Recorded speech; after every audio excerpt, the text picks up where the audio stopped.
Hey, good morning. Dr. Bob Flower with your Tuesday, December 6th Master Pattern Report from snowy Arizona. Can you believe it, folks? Snowed yesterday in Phoenix, Arizona, and in Scottsdale. This is incredible. But it'll be 70 before the end of the week. In any event, okay, let's get into our business here. A couple of announcements to make, but first I want to let's review last week. We were right on target with our call for Wednesday the 30th. However, we had the wrong direction. Do you remember that was the 490 point move, we called down on that day and then up on the second, third, fifth, and what happened with we called up on those days. And while it was up most of the day, and it did hit 150 on both Friday and Monday, the energy was not enough to sustain it. It ended up almost even. One day was up 78 points. Those weekend cycle calls are tough because a lot of times the energy just isn't there, and this was a prime indicator. Friday, it started off real good, real up good, 150 points, 147 points, as it did on Monday, but then it just petered out. So in any event, it looked pretty good. And before I get into this week's, let's talk about this week. We have what we're looking at is this. Tomorrow, we have a move in the Dow Jones, which we see the odds are 7 to 6. How about that for a handicap? 7 to 6 that it will be a down move day. Then we have that's for the Dow Jones. Then we have a down move in silver coming up on the 12th, and the odds of that moving down are pretty good, 4 to 1. We're still in that range. Silver may bounce up here a little bit higher. Still below that 34.50 level.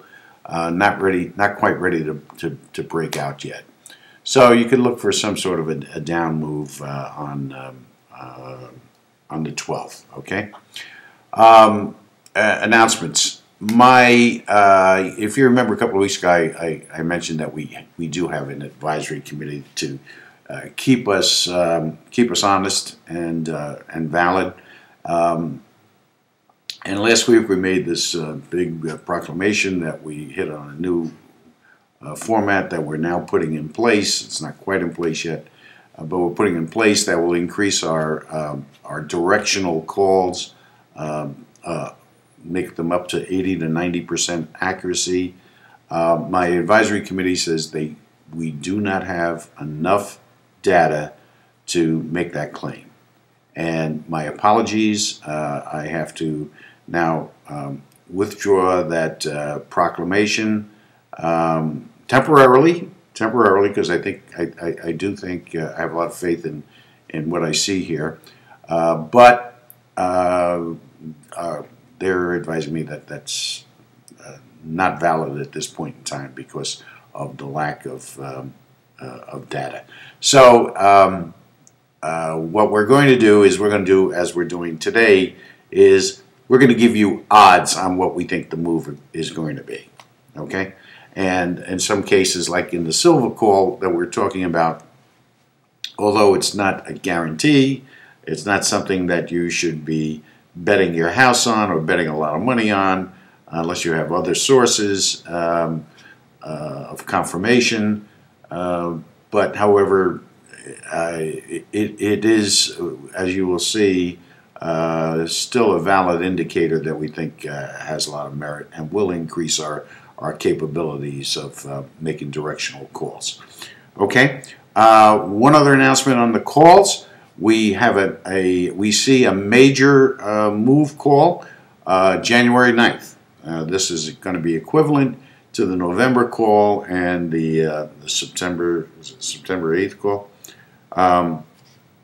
It's going to be a big move. 300s, conceivably into the 400s, and maybe higher. I don't know yet, but I'm looking at that. But January 9th, you will see, and I will give you the direction on that. We think right now it's a down move. We will we have to correlate it with a lot of other information that we do not have as of yet. We will have it by the end of the year, but just so we're on record, January 9th, okay? Now let's talk about some garbage, politics. What's going on around the world and what's going on in Europe? Okay, so the world is the power brokers and the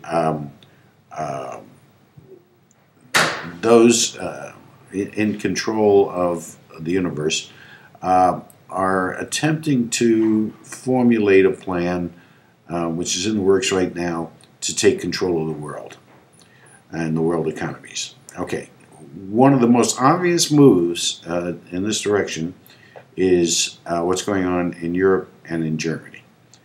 Germany is one of the key players in this whole thing, as is the church. The church is calling for world unification, a one world government, and is calling for a World Bank more effective than even the IMF.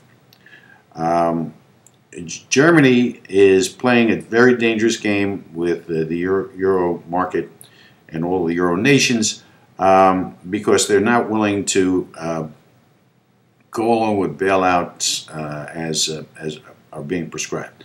What they want is to rewrite the charter of the European nations. And guess who's going to be in control?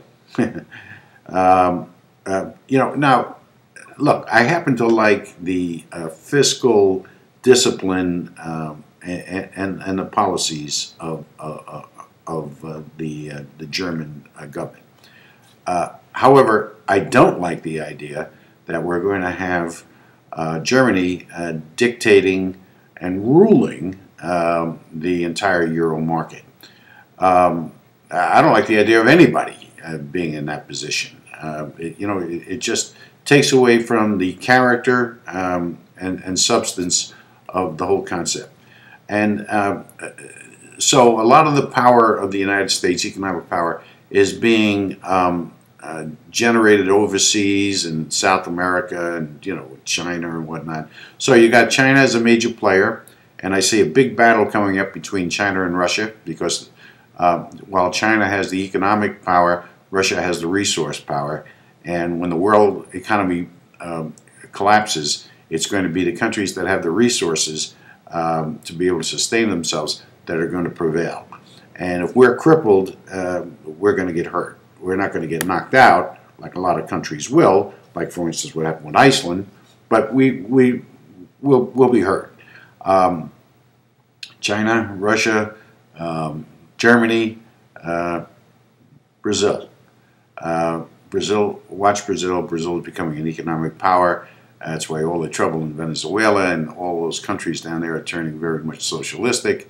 That they see this coming, and they're trying to get in on the action.